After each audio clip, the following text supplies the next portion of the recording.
Det er Liselotte, jeg sidder med her, og jeg vil spørge om, vil du fortælle lidt om din historie? Hvorfor du er her? Ja, det kan jeg godt.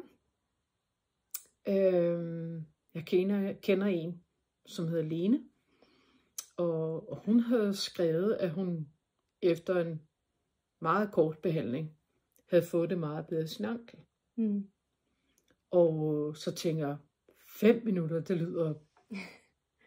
det lyder som om hun ikke havde fået en hel behandling. Der tænker jeg, hvis hun så havde fået en hel behandling, hvad så? Ja, det er rigtigt. Så ja, altså jeg følte bare, at det der skulle jeg forfølge, fordi at jeg har så mange udfordringer i min krop. Ja. Så du var her jo, er det en uge siden? Ja. Ja, det er en uge siden, du var her, Ja. og der lavede vi en video, og den kan man også kigge, men du må godt prøve at beskrive, hvordan du egentlig har haft det, inden du kom her første gang. Hvad dine problemer var, og hvordan du havde det. Også humørmæssigt, kunne jeg godt tænke mig, at du ville beskrive det lidt.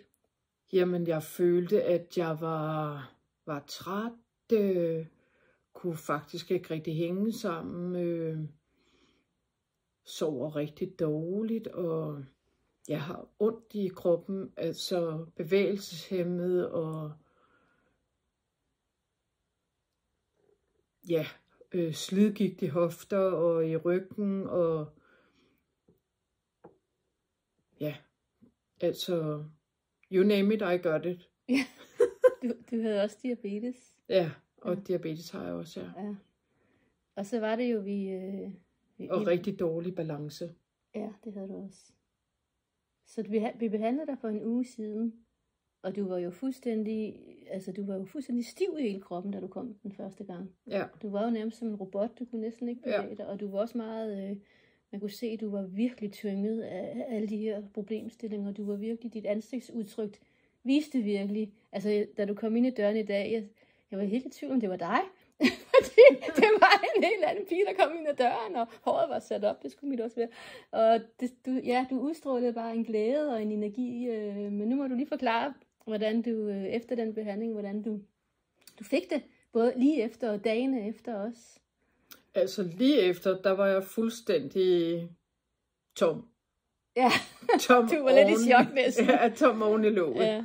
Altså, og havde bare behov for at få en masse vand, og komme hjem og slappe af. Men du gik rundt her i klinikken, kan jeg huske, og du gik og gik, og du gik hurtigt. Ja, fordi jeg følte bare, at jeg kunne bare gå. Ja, lige pludselig. Lige pludselig.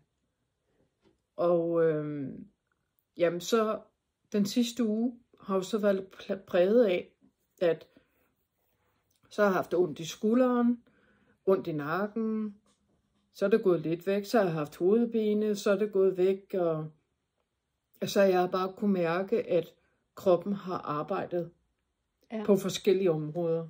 Ja. Og jeg føler, at min nakke eller min holdning, altså min nakke, den er ligesom forstrukket 10 cm. Ja, du føler, du har fået revet dig op i altså ligesom været sådan en eller anden vridemaskine. Ja. Du fortalte os lidt om dit syn og din hørelse. Ja, altså, jeg har noget nedsat syn på det ene øje. Og har noget begyndende grå stær. Og det der er ligesom en hinde eller et eller andet, jeg kan se. Og det er blevet mindre. Den der hinde eller det, der er på øjet. Ja. Så synet er blevet lidt klarere. Ja. Og hørelsen, der har jeg også måtte skrue ned for nogle ting, hvor jeg før har været nødt til at skrue op, fordi jeg ikke kan høre. Ikke? Ja, så der er sket noget med hele dine sanser der også. Ja. Men lige for at komme tilbage til din hofter og din lænd, hvordan er det nu i forhold til, da vi behandlede, eller inden du kom, hvad tænker du om din mobilitet nu? Hvad kan du nu? Hvor meget kan du gå i forhold til før? Altså, jeg ved ikke, hvor langt jeg kan gå. Fordi jeg har ligesom gået lidt de samme ture. Ja. Men det er lidt mere ubesværet. Ja. Altså mindre ubesværet, end det var før. Ja. Selvfølgelig er det jo stadigvæk ikke 100% godt nok. Nej. Men det er blevet bedre. Ja. Og så, ja, nu prøver jeg lige at huske, hvad du sagde, da du kom, for du nævnte også lidt omkring, og det har jeg hørt fra andre også, det der med sukkercrawling, hedder det det? Altså, man har lyst til sukker, har jeg hørt fra flere, der har været her, at den lyst forsvinder lidt, at man, man har lyst, før i tiden ville man tage et stykke chokolade, og nu lader man ved med at tage det. Det var også noget, du nævnte. Ja, altså, der lå en skildpadde derhjemme i går, og den... Normalt så elsker jeg skildpadder, men den her skildpadde, den var ligesom, nej, du skal ikke have den. Nej. Og når jeg har været nede og handle, har det været sådan, nej, det skal du ikke have. Nej. Altså, det har været lettere at gå forbi alle de der usunde ting. Ja. Så der er også en trang, der har ændret sig, og ja.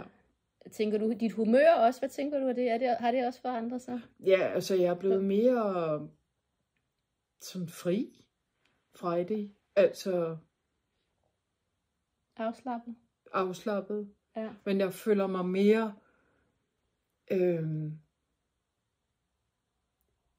lige i kroppen, i stedet for sådan en, der hænger på den her måde, så føler jeg mig sådan, altså brystet frem. Og... Ja. Altså nu kan vi se på de videoer igen, som vi postede forleden, at jeg synes, jeg sidder med en helt anden person, der kommer ind ad døren i dag. Det er så vildt det her, synes jeg ikke. Det er helt fantastisk. Så tak, fordi du lige var med til den her video. Og, velbekomme. Lad os håbe, vi kan hjælpe nogle flere, der har det skidt. Ja.